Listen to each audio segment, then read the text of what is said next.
Have you ever seen a simple backyard barbecue turn into a full-blown police scene, just because of skin color? 19-year-old Ariyah Brown only wanted a summer afternoon with friends.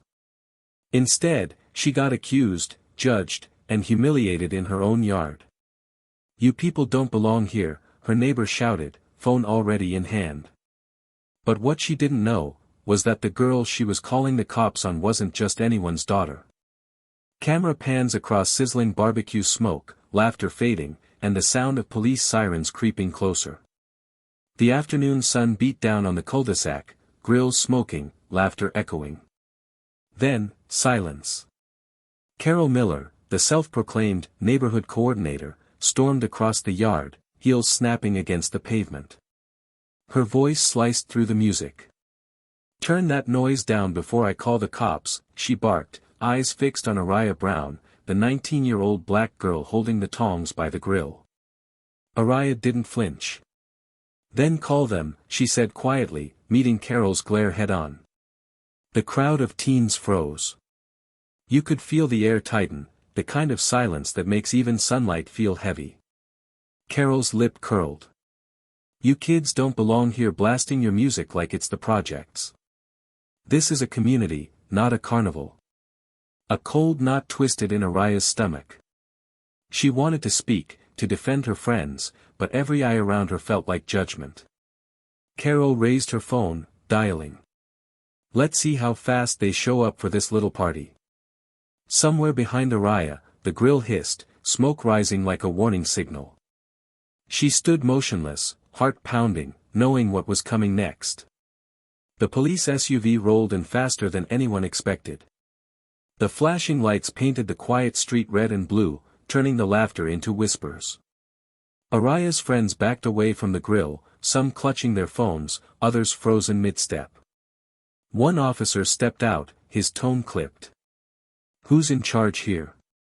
Carol pointed straight at Ariyah. "She is. She's the one disturbing the neighborhood."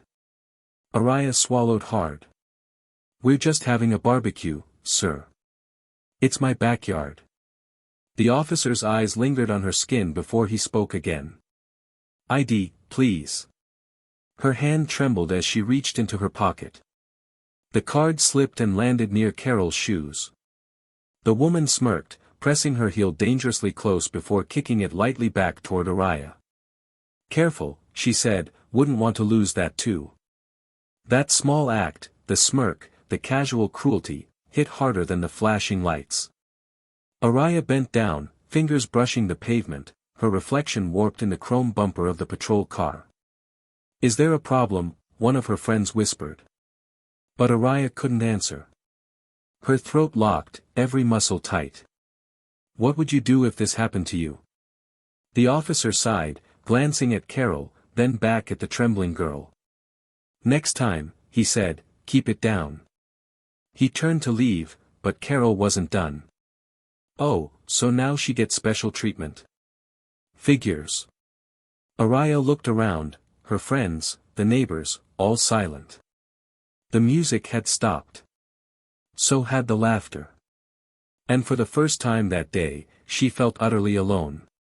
The second patrol car pulled up just as the first began to leave. This time, the tone was colder. Carol waved them down eagerly, her voice shrill. "Officers. Finally. She's been causing a disturbance all afternoon. Look at this chaos." The taller cop stepped forward. "Ma'am, we already checked." Carol cut him off. "You didn't check enough. These people always find a way to bend the rules." Ariyah froze. That word, "these people," echoed in her ears louder than the sirens. Her friends started to leave quietly, one by one. Even the music app stopped mid-song. The smell of grilled food lingered, bitter now, like burnt sugar. The officer turned back to Ariyah, expression tight. "Miss, if you can't show a noise permit, we'll have to clear the property." Her hands clenched. "This is my home. You're standing in my yard." Carol folded her arms, smirking.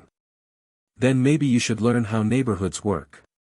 The officer took a step closer. "Ma'am, please step aside." Ariyah's eyes burned.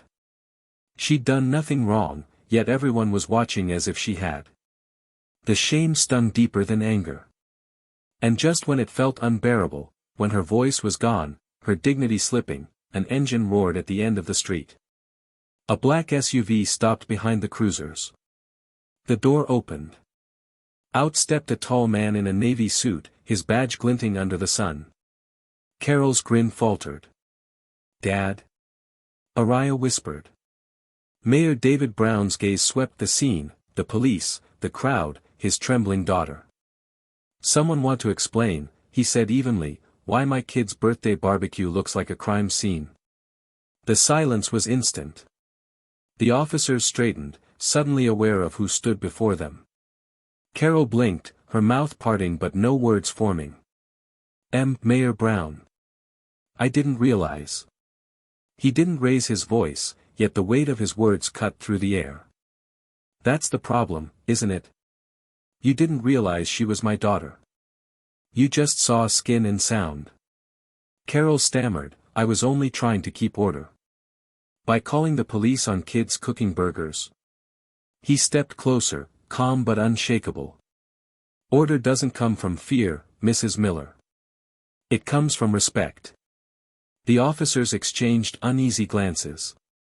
One removed his hat. "Sir, there was a complaint." "I'm aware," the mayor replied sharply. "And I'll be reviewing how we handle calls like this moving forward. Effective immediately." He turned to Ariyah. "You okay, sweetheart?" She nodded slowly, her voice low but steady. "I am now." The mayor's gaze returned to Carol. "Apologize to them. All of them." Carol's cheeks flushed crimson. I didn't mean." "Yes, you did," Ariyah interrupted softly. "But I hope next time, you think before you call for help on people who didn't need saving." The crowd stayed silent. Even the breeze seemed to hold still. Then Ariyah turned back to the grill, lifting the tongs again, steady this time. "We're not leaving," she said, eyes fixed ahead. "We're just getting started." The officers quietly retreated. Carol lingered a moment longer before turning away, her heels crunching the gravel. As the smell of smoke rose once more, the faint laughter of friends began to return. And beneath the summer sky, the daughter of a mayor flipped another burger, proof that dignity, once challenged, could rise higher than the flames that tried to burn it.